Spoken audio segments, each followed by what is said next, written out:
Beautiful. Thank you very much. And kudos to Mrs. Bakare and Oluwatosin. My task is to tell us how we can integrate scalability and resilience for sustained growth. And we have heard scalability from Oluwatoyin and resilience from Oluwatosin.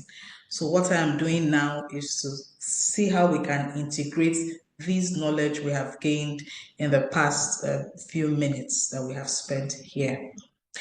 For the purpose of this course, I will be focusing on two key business elements that no SME should take for granted: the customer feedback and digital transformation. I will say intentional digital transformation.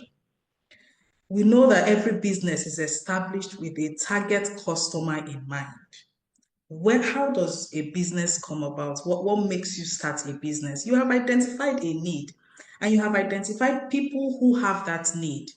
And then you realize that you have the capacity to meet that need. And then maybe make a few currencies here and there from that transaction.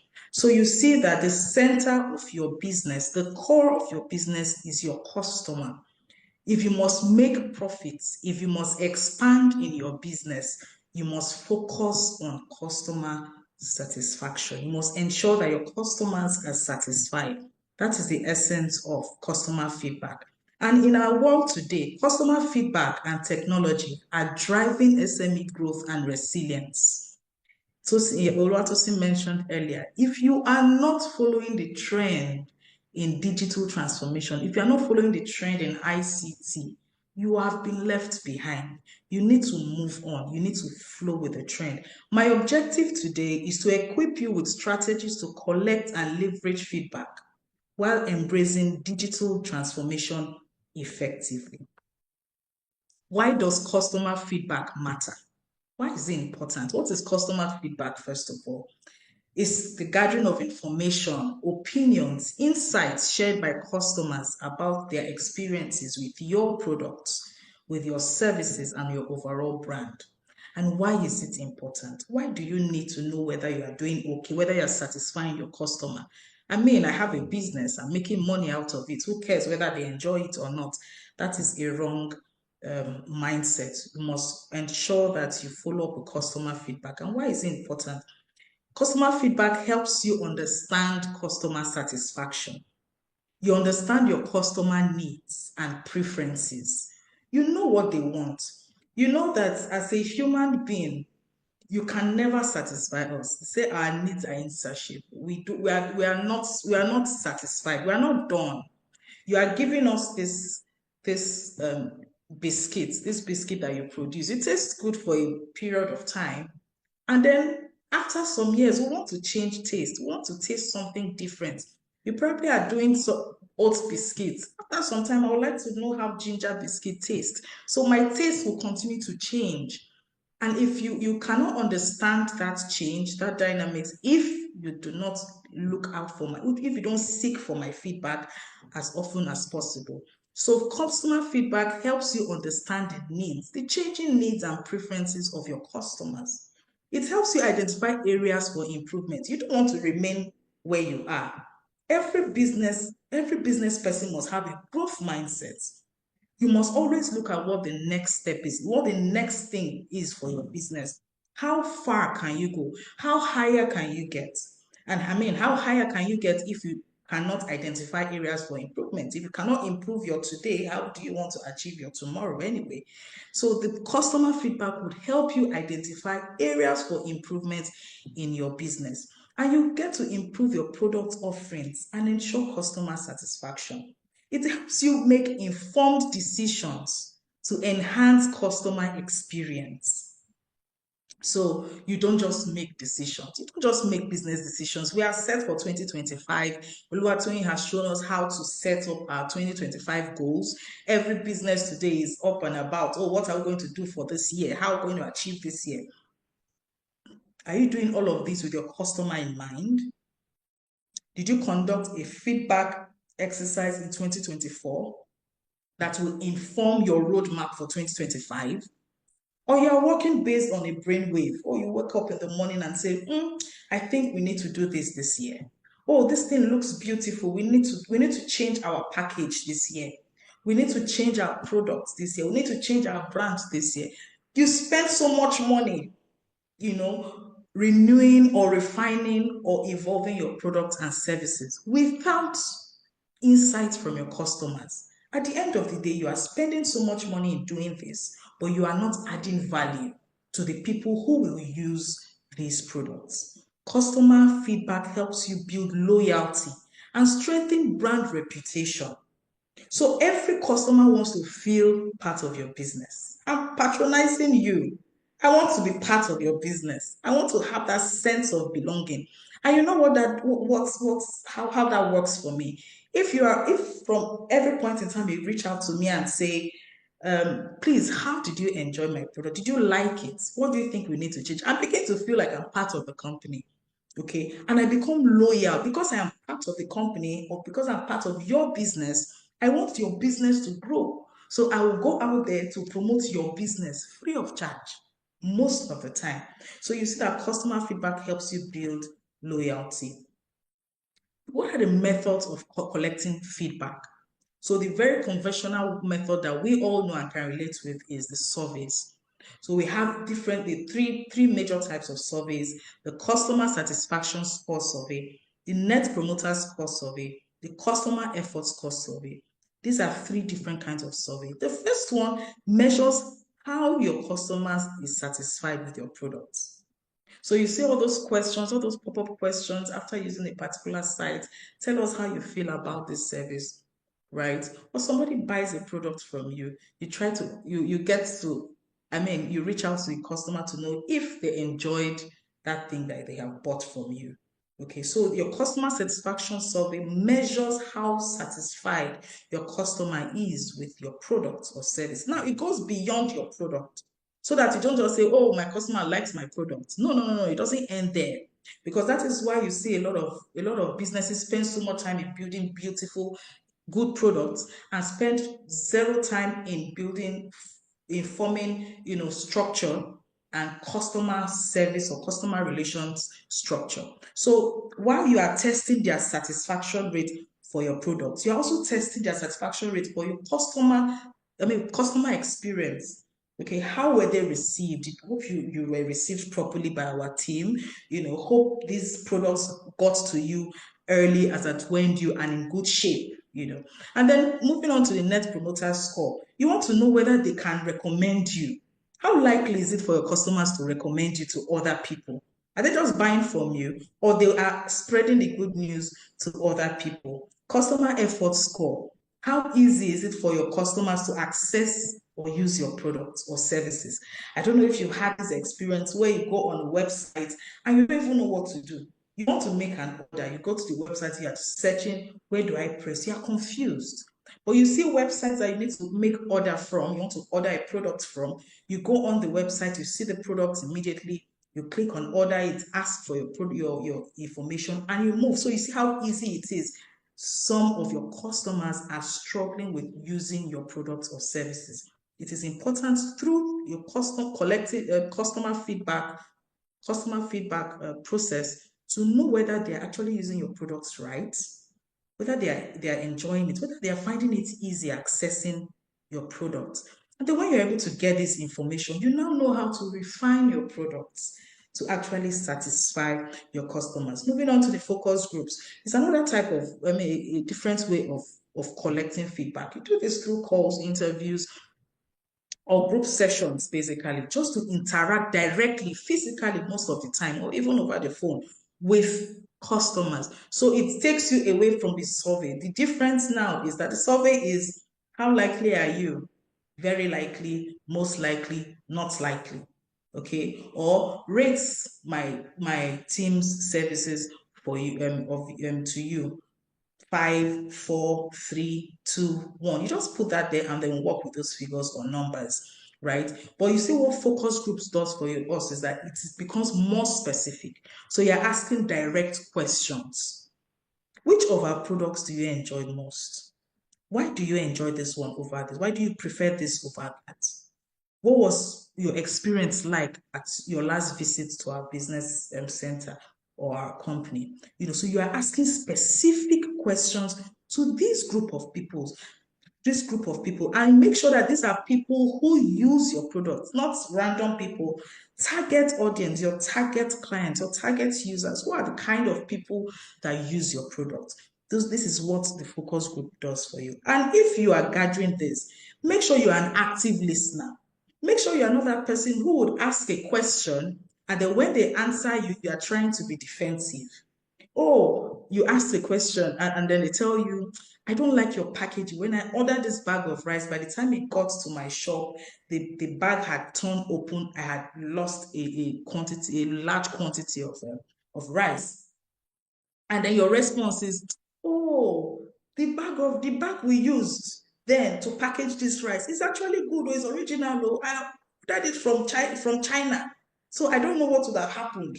But when it got, that is not the time for you to start being defensive. No, you must be an active listener so that you listen to what they are saying and what they are not saying. You take note of it and go back to your office and refine your product delivery. Prepare ahead and keep the conversation focused. There is this temptation when you are discussing with somebody face to face and then you divert. So you are talking about the person is trying to tell you about, oh, you have actually, I noticed you have reduced quality of your products. And then your response will now be, you know how things are in this country. Things are hard. Oh. Economy is bad. This country, government, leadership. Before you know, you have gone off the topic and you are talking politics. But this person is trying to tell you that, look, this is my own experience with you. I'm not talking about government. Okay, so make sure that your conversation is focused. Stay in topic, right? And make sure that by the time you are done with that focus groups, interviews, and interactions, you already have outlined next steps for your business to take. Social media listening is another way for you to capture feedback, right? So on social media, you have people that will mention you. And please, before I even move on, I hope every business here is active on social media. Don't take it for granted.